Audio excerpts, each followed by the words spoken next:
Turns out fusion isn't really all that hot. It's not all it's cracked up to be, because a fusion reactor produces different kinds of radiation than a fission reactor, what we have now. Fission reactor, the nuclear power plants we have now, the nuclear reaction puts out heat, which runs your plant, and some neutrons. And the neutrons that come out of one uranium atom splitting off, the neutron that splits off then splits the next uranium atom, which splits the next uranium atom, which splits the next, et cetera, et cetera, et cetera. With a fusion reactor, though, you get mostly neutrons, less heat. So you don't get all that much heat out of the system to get your to provide you with your energy, but the reactor is furiously radiating away its own reactor vessel. Your fusion plant is becoming more and more radioactive. So it turns out that a fusion reactor is only going to last like something on the order of a decade, or I think a decade or two. So you're going to be constantly replacing these reactor shells. That's going to make that's going to take all your profit. Well, that's going to eat into your profitability, because you don't pick up a reactor shell at Kmart. And then this reactor shell has been bombarded with neutrons for a decade or two. It's radioactive, and it's now radioactive waste. So we're still going to get a fairly sizable nuclear waste problem out of a fission world, a fusion world, I mean. Yeah, it's not as radioactive, but the quantities are fairly substantial if you're talking any significant amount of fusion reactors here. So no, we're not going to have this miraculous fusion future. If there was some easy, abundant, and cheap source of hydrogen, we'd be putting it in the plants where we're not really worried about logistics, because there's only 1 or 2 or 3 plants around.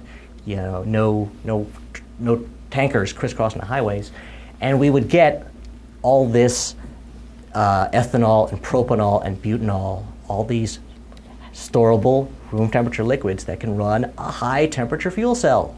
Wow. And if you still think that burning fossil fuels is great, or is not an issue, then if you had all this hydrogen, there's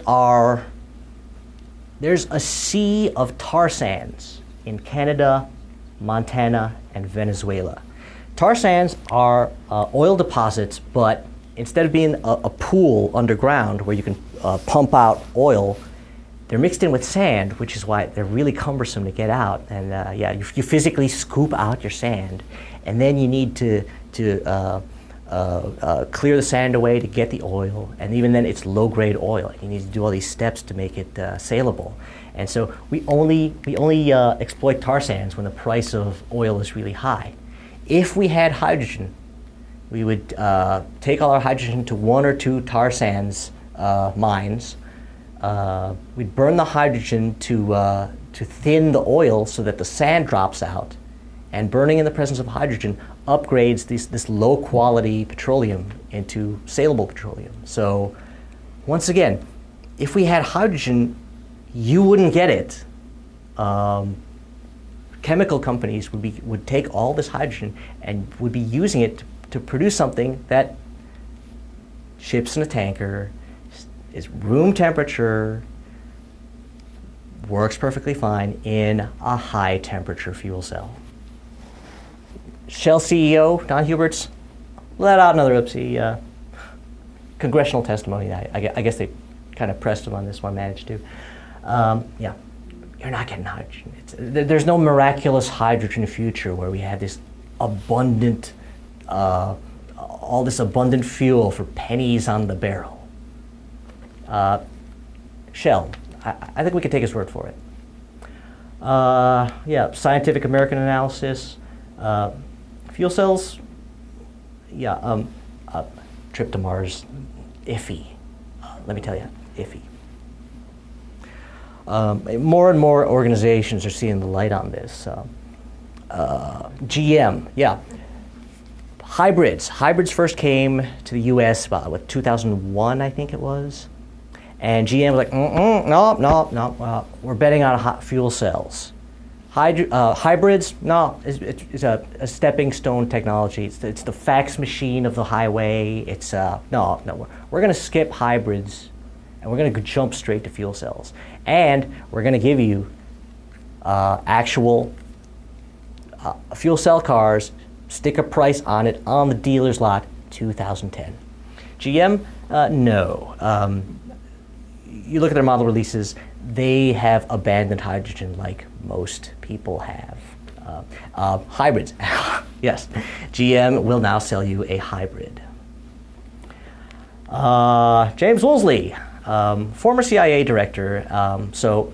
James Woolsey now does energy security for a consultant firm, Booz Allen Hamilton. Do I need to say any more? Okay, in closing. So, okay, well, let's quote me. You get different people in different industries that have different points of view, and they all have something that they don't like about hydrogen. Myself, submarines, great. Rockets, great. Suntan, yeah, suntan was flying high where the air was thin, but no. Basically, where there is atmosphere, you don't want to have hydrogen. You don't want to have hydrogen, but it does have use. Okay, yes, submarines, rockets, and inside the plant. Okay, you do your process inside the plant, great. You produce a saleable product. We don't see the hydrogen. Thanks, great. Now, so yeah, not all that much reason to use hydrogen, but I'm not bashing fuel cells here. Once again, I could really get behind high temperature fuel cells. They still need some work, of course. They're not quite ready to hit the showrooms, but I have nothing against high temperature fuel cells. I have it against hydrogen, and I think I've given you ample. You're skeptics. I think I've given you ample evidence to form your own conclusion about that. Thank you. Okay. Before I answer questions, let me anticipate one question. Oh yeah, well, what are you doing, smarty pants, huh? All right, September 11th, I said to myself, okay, I don't need to drive every day to work. There is a bus line, and I can ride a bike when it's nice out. So I was thinking, okay, well, yeah, oil comes from these countries that hate us, so, well, what do I do now?